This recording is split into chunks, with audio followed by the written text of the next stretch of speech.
August 9, 2024 கொல்கத்தாவில் இருக்கிற ஒரு மெடிக்கல் காலேஜை அங்கே ஒர்க் பண்ணுற ஒருத்தர் செமினார் ஹாலை ஓப்பன் பண்ணி உள்ளே போகிறாரு. உள்ளே போனவர் எதையோ பார்த்துட்டு பயங்கரமாக கத்துறாரு. அப்படி அவர் அங்கே என்ன பார்த்தாருன்னா, ஒரு பொண்ணு அரை நிர்வாண நிலையில் மூக்கு வாயின்னு ரத்தம் ஒழுக உசுருக்கு போராடிட்டு இருந்திருக்கா. இதை பார்த்துட்டு அவர் போட்ட சத்தத்தில் அக்கம் பக்கத்தில் இருக்கிற எல்லாருமே செமினார் ஹாலை நோக்கி ஓடி வராங்க. ஓடி வந்து அந்த பொண்ணை காப்பாற்றுறாங்க.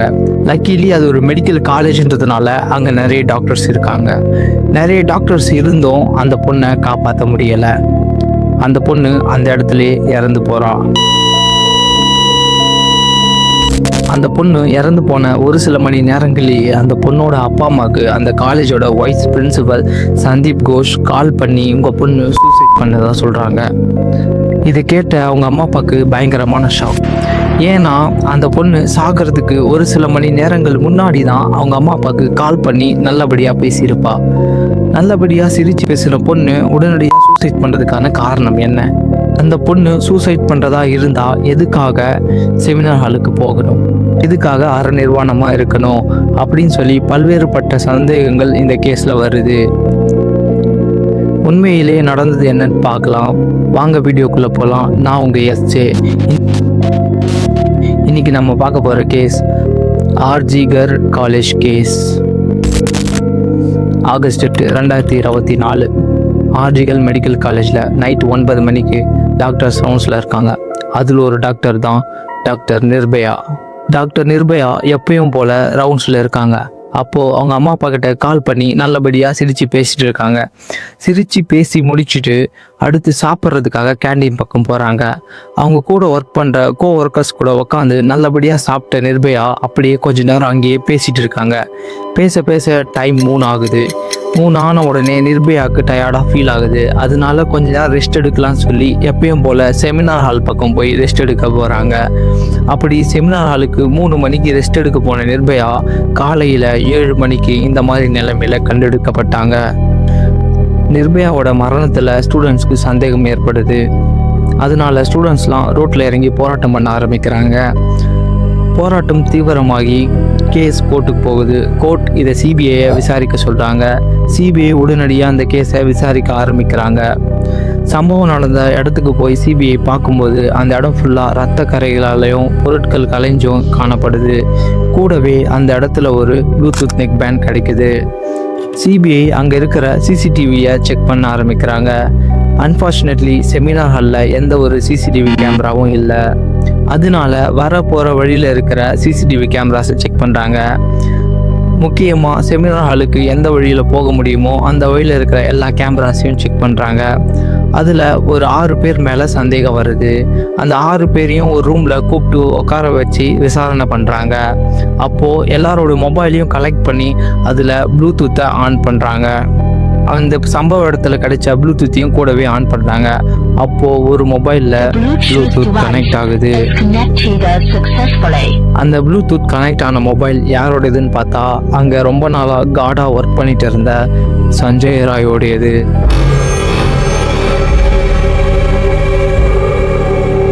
சஞ்சய் ராய் யாருன்னு பார்த்தீங்கன்னா ஒரு சிவில் வாலண்டியர். அங்கே ரொம்ப நாளாக காடாக ஒர்க் பண்ணிட்டு இருக்காரு. சஞ்சய் ராய் மேலே போலீஸ்க்கு சந்தேகம் வருது. அதனால அவர் மொபைல் ஃபோனை செக் பண்ணும்போது மொபைல் ஃபோன் ஃபுல்லாக ஆபாச படங்களாக காணப்பட்டுச்சு.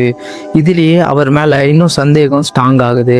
அதனால அவர் வீட்டுக்கு போய் செக் பண்ணுறாங்க. அங்கே ஒரு ரத்தக்கரை படிஞ்ச ஷூவும் சிசிடிவி கேமராவில் போகும்போது அவர் போட்டுட்டு இருந்த ஒரு டிஷர்ட்டும் துவைச்சி காய போட்டு.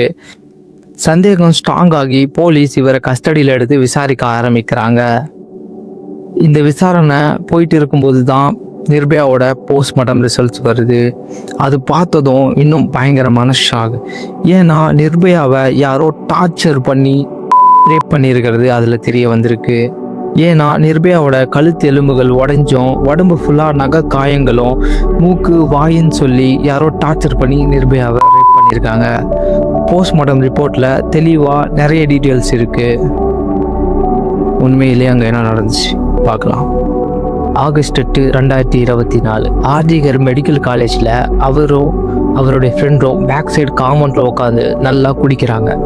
குடிச்சு முடிச்சுட்டு செக்ஸ் வைக்கிறதுக்காக ஒரு பொண்ணை தேடி கொல்கத்தாவில் இருக்கிற ரெட் லைட் ஏரியாவுக்கு போகிறாங்க.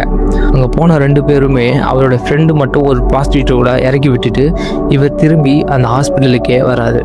ஃபுல் போதையில் இருந்த சஞ்சய் ராய் அங்கே இருக்கிற ஒவ்வொரு வார்டாக போய் ஏதாச்சும் ஃபீமேல் பேஷண்ட் இருக்காங்களான்னு செக் பண்ணியிருக்காரு. தேடி தேடி பார்த்துட்டு யாரும் இல்லைன்னு தெரிஞ்சதும் போய் அங்கே இருக்கிற ஒரு பெஞ்சில் படுத்திருக்காரு. 3 மணிக்கு கண்ணு முழிச்ச சஞ்சய் ராய் முன்னாடி ஒரு பொண்ணு செமினார் ஹாலை நோக்கி நடந்து போகிறத பார்க்குறாரு. சஞ்சய் ராய் அங்கே ரொம்ப நாளாக ஒர்க் பண்ணி இருக்கிறதுனால எங்கெங்கே செக்யூரிட்டி கேமராஸ் இருக்குது இல்லைன்னு சொல்லி சஞ்சய் ராய்க்கு நல்லாவே தெரிஞ்சிருக்கு. செமினார் ஹால் பக்கம் கேமராஸ் இல்லை அப்படின்னு தெரிஞ்சதும் சஞ்சய் ராய் 4 மணிக்கு அந்த செமினார் ஹாலை நோக்கி நடந்து போகிறாரு. உள்ளே போன சஞ்சய் ராய் 4:40க்கு தான் வெளியே வராரு. வெளியே வந்த சஞ்சய் ராய் எதுவுமே நடக்காத மாதிரி அவர் ரூமில் போய் படுத்திருக்காரு. 4 மணிலேருந்து 4:40 வரைக்கும் உள்ளே இருந்த சஞ்சய் ராய் அந்த பொண்ணை டார்ச்சர் பண்ணி ரேப் பண்ணியிருக்காரு. அந்த பொண்ணுக்கு என்னென்னலாம் நடந்துச்சுன்னு சொல்லி அந்த போஸ்ட்மார்ட்டம் ரிப்போர்ட்டில் பார்க்கலாம். அவரோட கழுத்தெலும்பு உடஞ்சிருக்கு. அவரோட எல்லா இடத்துலையுமே நகத்தால் கீறி இருக்காங்க.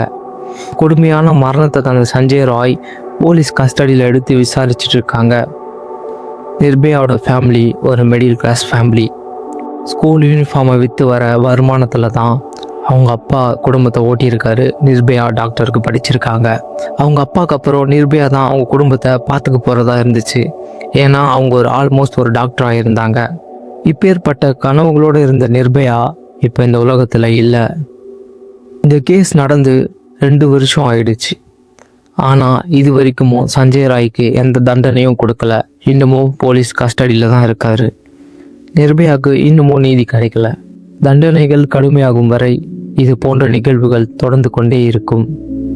இன்னொரு வீடியோவில் பார்க்கலாம். தேங்க்யூ ஃபார் வாட்சிங். நான் உங்கள் SJ.